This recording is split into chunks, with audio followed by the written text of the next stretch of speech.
قبر میں عذاب ہو رہا ہے، یہ دونوں کتنی معمولی خطا ہے اور کتنا معمولی جرم ہم سمجھتے ہیں، لیکن ان دونوں کی وجہ سے بھی اہل شرک کو تو ہوتا ہی، ان دونوں جرائم کی وجہ سے قبر میں عذاب ہوتا ہے۔ پھر روایت کے اندر ہے کہ آپ نے 2 ٹہنی ہری ہری منگائی اور دونوں کے ایک منگائی اور 2 ٹکڑے کیے اور اسے دونوں قبر میں گاڑ دیے، اور آپ نے فرمایا لعلہ یخفف عنہما ما لم ییأسا، یہ ممکن ہے کہ اس کے سوکھنے تک کم از کم ان دونوں کے عذاب میں کچھ کمی ہو جائے، عذاب ختم نہیں ہوگا، عذاب میں کمی ہو جائے۔ تو ان تمام باتوں کا رب لباب اور خلاصہ یہ ہے، جیسا کہ میں نے ایک ایک آپ کے سامنے رکھی، کہ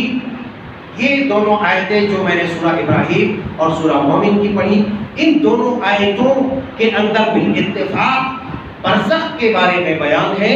عذاب برزخ، عذاب قبر اور ثواب قبر کے بارے میں، اور جو واضح طور پر صحیح بخاری، مسلم اور طبرانی وغیرہ کی حدیثوں کا جو خلاصہ اور باقاعدہ حدیثیں جو رکھی گئی، ان تمام باتوں سے یہ بات مبین اور واضح ہوتی ہے کہ عذاب قبر حق ہے،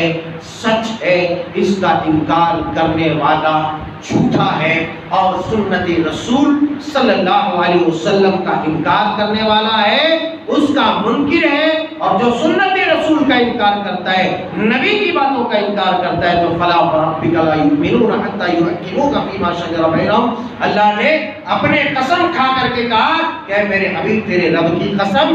وہ لوگ مومن نہیں ہو سکتا جب تک کہ آپ کی باتوں کو، آپ کے فیصلوں کو بلا چور چرا مان نہ لے۔ عذاب قبر کا انکاری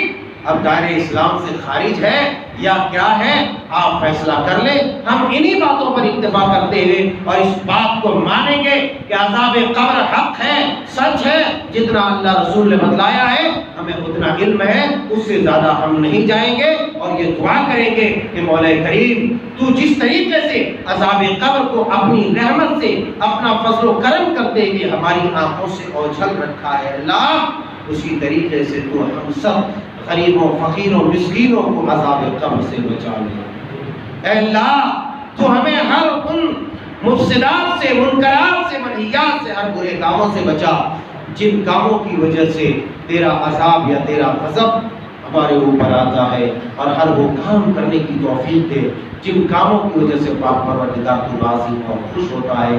یا مصرف القلوب صرف قلوبنا علی طاعتک، آمین تقبل یا رب العالمین، وآخر دعوانا الحمدللہ رب العالمین۔ ایک اعلان